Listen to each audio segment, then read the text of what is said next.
I don't throw darts at a board. I bet on sure things.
Just get muted. I don't think it's wrong at all to say that, yeah, Houston has been objectively better quarterback play in particular, defense looking nasty. So starts and sits for this one. Start C.J. Stroud, start Nico Collins, start Dalton Schultz. Yes, the Falcons actually have they're pretty good against wide receiver, terrible against the tight end, so Schultz should have his chance to shine. I'm still going to trust wide receiver one and Nico Collins, though. And on the Falcon side, I'm only trusting the running backs, Bijan and Tyler Algier.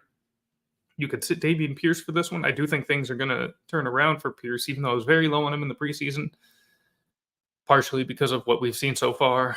And I know his offensive line injuries haven't helped, but still. But it will improve. Texans as a team look better, so I think it's actually going to turn around for him in a big way. He's still getting a lot of volume. I worry about his durability still. That was actually the main reason I had him kind of knocked down. But later on, so maybe after this week, you see a little bit here this week. This is not going to be the breakout week. That's probably still another week away. Also sit Tank Dell. You can sit and all the Falcons in Ritter, Drake London, Kyle Pitts. Man, has that been the Pitts. And Jonnu Smith. Don't get all worked up about what you saw there. And we're going to go back to the props here. We're going to attack one that we attacked last week and was a friggin' easy winner. I think he cleared this by 100 yards. Nico Collins, over 50.5 receiving yards. Doesn't even get a small bump after last week. They have that kind of respect for the Falcons secondary. They're good. They've shut down wide receivers, but give my boy Nico. Do work. But the most important pick from this particular game is we're taking the Texans straight up money line plus 105 currently. It was 110 last night. So trending towards Texans rightfully being a favorite here soon. Next game, another interconference matchup, but this time it is the NFC New Orleans Saints traveling into the AFC's New England Patriots. This is essentially a pick'em. The spread is only 1 point. Patriots ever so slight favorites, minus 115 on the money line. Expected to be a low-scoring affair with an over-under of 40 points. This is probably not going to be the most aesthetically pleasing game. The Pats offense, not great. Mac Jones, not great. Saints offense with Derek Carr hasn't been great. Very disappointing, in fact. He's also still nursing that sprained AC joint from a couple weeks ago. Last week, he did not really push the ball whatsoever, as evidenced by Alvin Kamara's 14 targets. With that said, start Alvin Kamara, absolutely. Alvin Kamara, the PPR superstar, especially with Derek Carr at the helm. I mean, again, 14 targets, 13 receptions. And until that joint's feeling better for Derek, I mean, expect a lot of these shorter passes, and Kamara is just going to eat up in PPR. And in general, just be a low-end RB1 rest of season regardless. Christian Gonzalez is out for the year for the Patriots, their star rookie cornerback.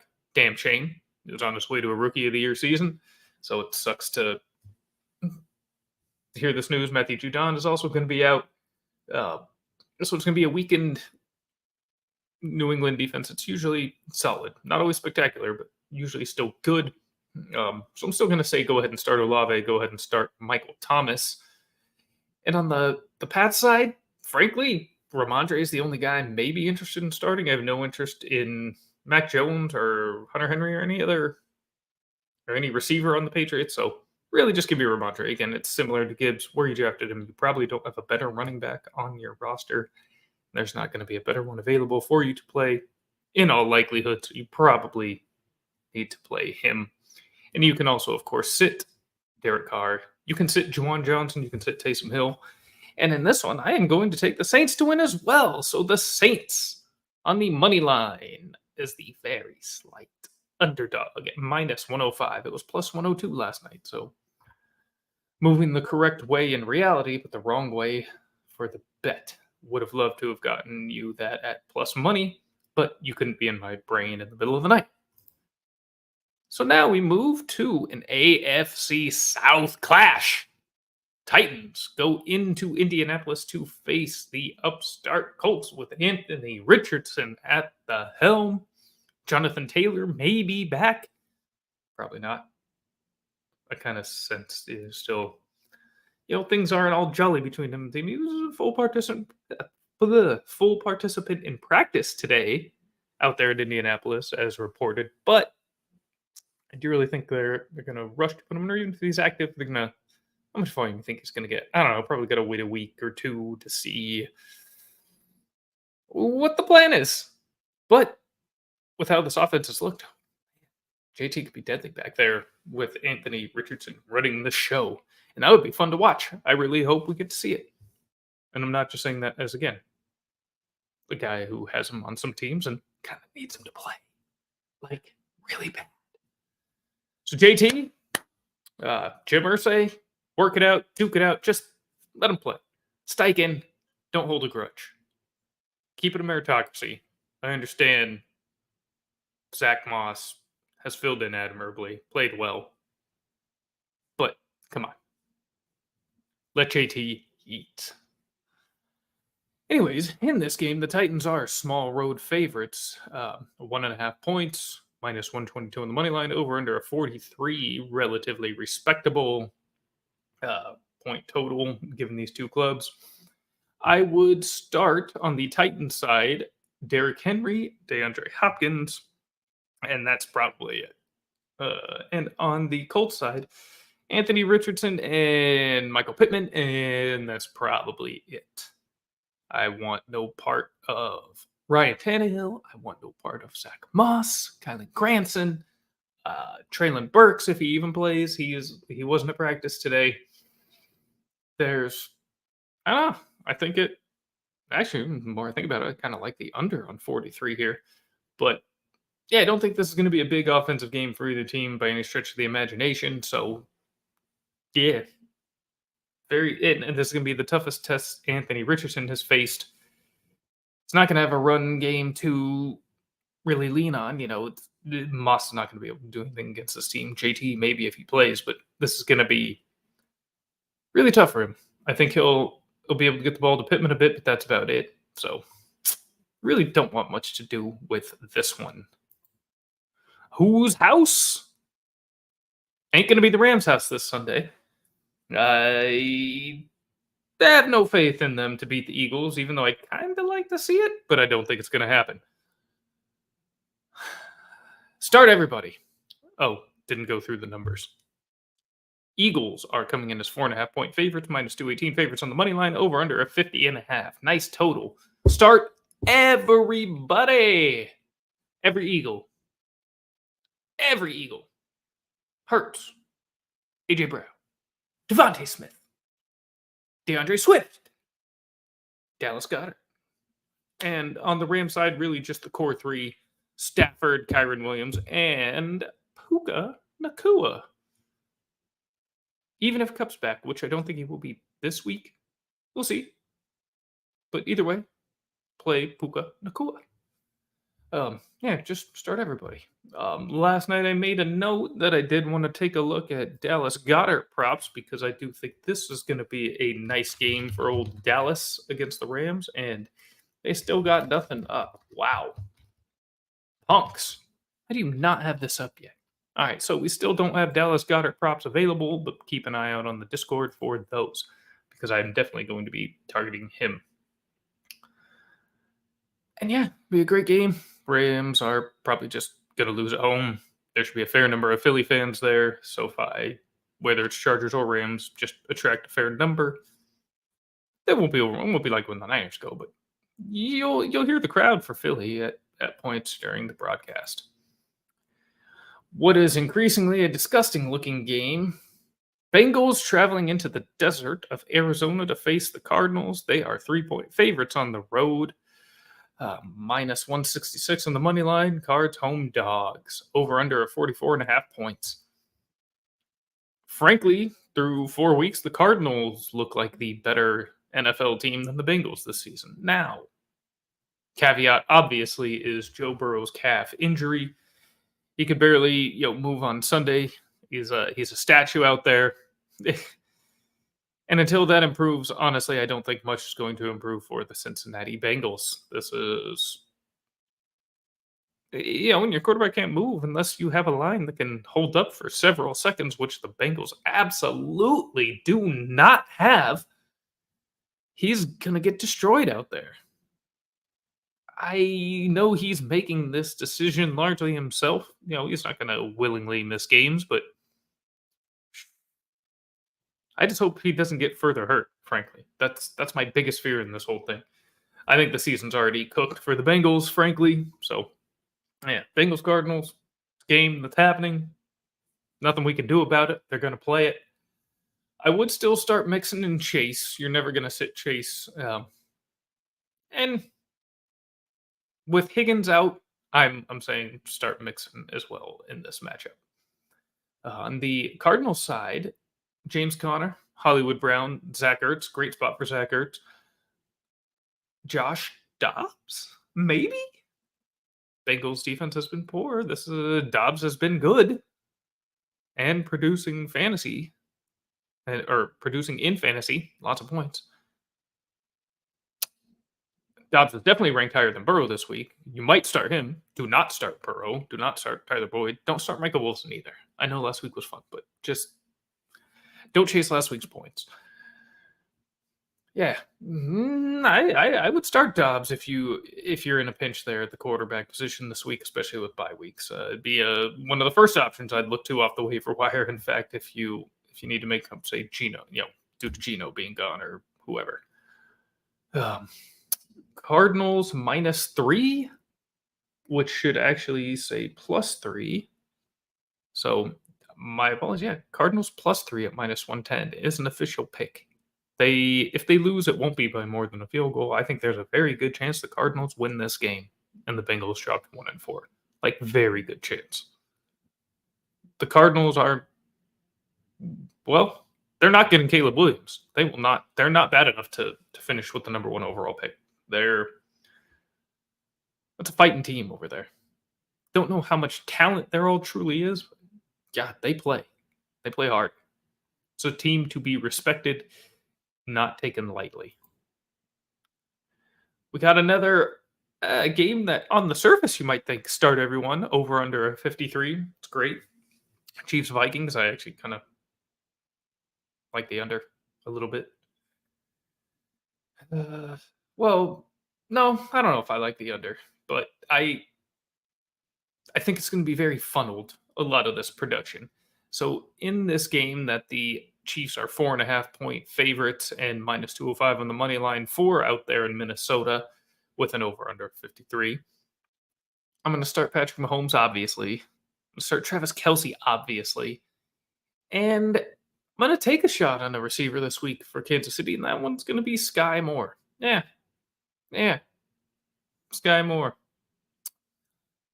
And then on the Viking side, JJ and Hawkinson. Chiefs have a respectable defense. So really, this is a weird week that I'm not going to be interested in Cousins. I mean, he's produced. The volume should be there. I don't know. Chiefs will look to make a bigger statement here following the close call versus the Jets. And they're back. Jets have a strong, good team, good defense in particular. So that's really what slowed him up. But you could already see the ascension back with Kelce reintegrated into the offense. The Vikings, while overall pretty shit, especially the defense, Isaiah Pacheco going against that run defense, pass. I know he had a great run against the Jets, but that's actually the one area except for the Thursday night game against Philadelphia where DeAndre Swift did DeAndre Swift things. They've held up very well on the ground, so I'm really not interested in Isaiah Pacheco this week. Kadarius Toney, hell no, never. I already told you Cousins. You can also sit Madison. You can sit Akers. They're going to have to be throwing. These guys are not going to get the requisite volume. And sit Addison. I just respect the Kansas City defense.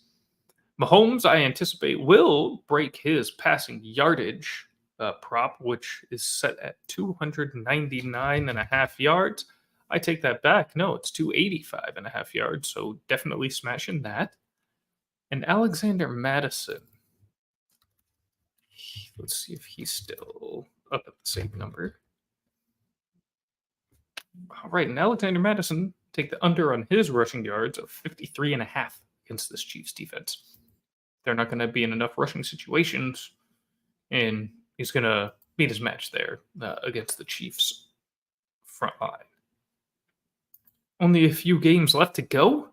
Next one here, another one where kind of just have to say is a game that is happening. And that is the Jets and Broncos. Gross, disgusting. Really want nothing to do with this matchup here, but they got to play the game. Broncos are home favorites, but only a point and a half. Minus 130 on the money line, over under a 43.5.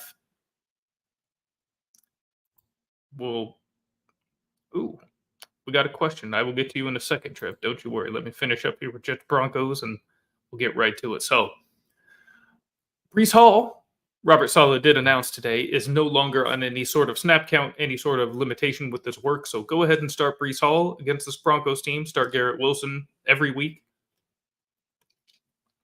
Against the Broncos might even be a time to fire up Ty Conklin. I'm not thrilled about it, but I would consider it. And on the Denver side, just Russ. Wouldn't start anybody else. Russ only. You can sit Zach Wilson. You can sit Dalvin Cook for the foreseeable future. All other Jets wide receivers not named Garrett Wilson. And all other Broncos not named Russell Wilson. A lot of Wilsons in this game. Wilson v. Wilson. Yeah. Big Trev, though. Got a question here. Warren or Khalil Herbert full PPR? This week, frankly,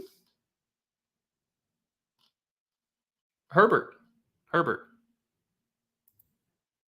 I think it's going to be a very rough go for the Steelers this week, especially if Trubisky plays. I don't think that's good for Jalen Warren, coming off a bit of a rough week. I think he had a couple of fumbles this past Sunday, so a little worried about the coach's trust in him just for a week, if he'll see a little bit of reduced volume for that reason, especially in such a big rivalry game. So this is not the week I would love to be firing up Warren. I have to in one league, at least as of now. Probably going to change my mind on that. I think I just threw in the highest projected total for the time being to get the buy out of my face. But yeah, I don't think this is a Warren week. Don't think it's going to be a big Herbert week either. But I like the chances much better, especially in Thursday night games, which could be a little bit ugly. And a little bit, and if it stays close in games where the Bears have stayed in it, you've seen Herbert get the lion's share of the work. I know Roshan's gotten a lot of hype, but really it's a lot of garbage time production when the games were out of hand. When the Bears have a shot, Herbert's the guy. He's the guy I'd look for this week over Jalen Warren. Now, we're down to the final two games, one of them being the absolute game of the week. This will be one of the games of the year, and that is them Cowboys going into my San Francisco 49ers, Levi's Stadium, Sunday night. Oh, baby, it's Cowboys week. It is Cowboys week, and I can't wait. I'm close to way too many Cowboy fans, honestly. I don't know where I've gone wrong in life that the powers that be have decided to curse me with Cowboy fans in my life. Yeah, I got a bet with a coworker already. He'll be rocking a Niners hat, shirt, something. Whatever, I'm not too afraid his Cowboy fanness will taint when he loses the bet and he has to rock some Niners gear. But I digress. It's going to be a great game. You will be locked in. There's a bit to like here. First of all, the Niners are 3.5 point favorites here at home, minus 185 on the money line, over under a 45. I expect big things from the Niners offense again. I understand they're facing a tough Dallas defense. Well, Arizona was able to cut through it, so I think that Brock Purdy and the boys with Kyle will be able to do the same. We've been able to in the playoffs the last couple of years. Did it once with Jimmy, did it once with Brock. I'm not particularly concerned about that. Now, will our streak of 30 points come to an end? I don't know. I think it'll be put to the test here. I don't know if we'll quite hit 30 against Dallas, but I certainly expect 24, 28 points. We've been a 30-point machine since Purdy and CMC have been in tow. We'll see how much the Cowboys can do to resist that. On the flip side, it's really been hard to judge the Cowboy offense this year. In 2 of the 4 games in particular, the defense just they're scoring, they're really affecting the way the offense may normally need to play. So, and the Cardinals game was a failure for them. So really, we've only seen like one game of how perhaps the offense is supposed to be for Dallas. The Niners have been a little vulnerable in the past game. So on that note, start CeeDee Lamb. The number 1 receiver will often eat against the Niners, but that'll be the poison we choose, so to speak, and everything else will be shut down. So CeeDee Lamb is the only Cowboy I have interest in starting this week. That includes Tony Pollard. Although, again, like some of these other running backs, you probably still have to play Pollard, but just nobody I'm marking as a start does anything special. Temper your expectations for Tony Pollard this week. On the 49er side, start Brock Purdy, start Christian McCaffrey, start Brandon Ayuk, start George Kittle. I know we mentioned earlier that he's probably a little more dependent on injury to other skill position players, opening up opportunity for him than some other tight ends are. But he's also a guy that shows up in big games. And this is Cowboys week. This is Sunday Night Football. This is the kind of spot that George will typically shine. So I expect, at least on the tight end scale, a strong game from George. This will be a good week for him in what will be a roller coaster year for fantasy production purposes, that is. You can sit all other Cowboys, Dak, Pollard, Ferguson, freaking Cooks, Gallup, whoever. Just Lamb. Dealing with the Cowboys to start. And on the Niners side, even though you're going to start all those other players, you can sit Debo this week. This is not going to be a Debo week still. Not 100% anyways. I think they're going to continue to keep the focus on Christian McCaffrey and Brandon Ayuk as much as possible, particularly CMC. The way to attack this Dallas defense is by running the ball. And are we going to do just that? We are very good at it. They are not good at stopping it. I think you can see a lot of Christian McCaffrey this Sunday evening. No official picks for this one yet, but I usually wait on Sunday night and Monday night games. And with that, we go to the final game of the week, Monday Night Football, out in the desert. Another desert game, where the Las Vegas Raiders and Devontae Adams bring back his old friends, the Green Bay Packers. I think this will actually be a pretty entertaining game. I'm kind of excited for this.